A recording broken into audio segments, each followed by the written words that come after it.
అయితే ఈసారి మీరు చూస్తే ఇంట్రెస్టింగ్ గా అన్ని కూడా స్ట్రీమ్ లైన్ చేసి ఒక డేటా లేక్ తీసుకొస్తాం. ఈ డేటా లేక్ ప్రజలందరూ కూడా names with Aadhaar authentication, Aadhaar or మన బయోమెట్రిక్స్.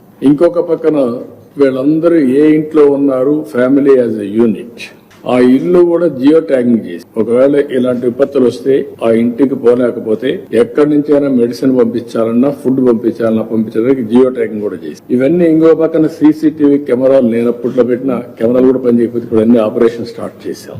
ఇంకో పక్క డ్రోన్ కార్పొరేషన్ అప్పుడు పెడితే దాన్ని కూడా డిఫంక్ చేస్తే మళ్ళీ రివైవ్ చేసా ఇప్పుడు డ్రోన్ సిటీని పెట్టబోతున్నాం. ఇవన్నీ ఎఫెక్టివ్ గా ఇప్పుడే సెటిలైట్ ఇమేజరీ తీసుకుని దాని ఆధారంగా ఎన్యూమరేషన్ గానీ అంటే టెక్నాలజీ, అన్ని టెక్నాలజీలు ఉపయోగించుకునే పరిస్థితికి వచ్చాం. ఇక్కడికి వచ్చినప్పుడు లాస్ట్ డిపార్ట్మెంట్ GSWS ఉంది, గ్రామ సచివాలయం, వార్డు సచివాలయం, వాళ్ళని కూడా యాక్టివేట్ చేశాం. అంటే ఎక్కడ కూడా state, district, constituency, mandal, then panchayat, గ్రామ సచివాలయం వీళ్ళందరినీ ఇచ్చేసి ఇన్ఫర్మేషన్ సిస్టమ్ అంతా తెప్పించి IMD ఇచ్చే ఇన్ఫర్మేషన్ మీకు ఏది చూపించారు, ఎట్లా మూవ్ అవుతుంది సైక్లోన్. ఈసారి ఈ సైక్లోన్ అయితే చాలా సమస్యలు క్రియేట్ చేసి దాగుడు మూతలు కూడా ఆడింది. ఇది ప్రారంభమైనప్పటి నుంచి కాకినాడ దగ్గర క్రాస్ అవుతుందని ఒక అసెస్మెంట్.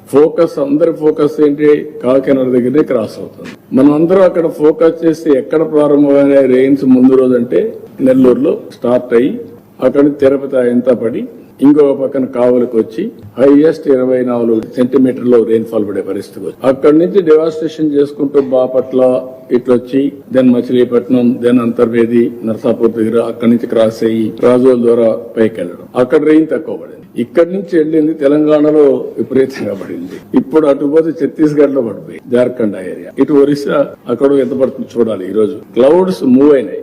ఇవన్నీ కూడా అనలైజ్ చేసి ఎంత వరకు జరుగుతుందో ఎస్టిమేట్ చేసుకుంటూ వచ్చాం. లాస్ట్ లో మీరు చూస్తే మేము ఎస్టిమేట్ చేసినప్పుడు ఎన్ని గ్రామాలు దెబ్బతిన్నాయి అనేది కూడా మీకు ఒక పద్ధతి ప్రకారం మారుతా ఉంటే మేము కూడా స్ట్రాటజీ మార్చుకుంటూ వచ్చాం. అంటే దాన్ని డేటా మీద పెట్టి ఎన్ని గ్రామాలు సఫర్ అవుతాయి అవన్నీ కూడా చేసుకుంటూ వచ్చాం. అల్టిమేట్ గా ఆ గ్రామాల్లో మేము పెట్టిన గ్రామాల్లో పర్ఫెక్ట్ గా చేస్తే అది మారి అక్కడ రెయిన్ పడలేదు, వేరేది ఇక్కడ రెయిన్ పడే పరిస్థితికి వచ్చింది. ఈ రెయిన్ వల్ల ఈ ఎక్కడికక్కడ ఫ్లడ్స్ వచ్చి చెరువులన్నీ ఫుల్ కావడం అన్ని వచ్చేసాయి.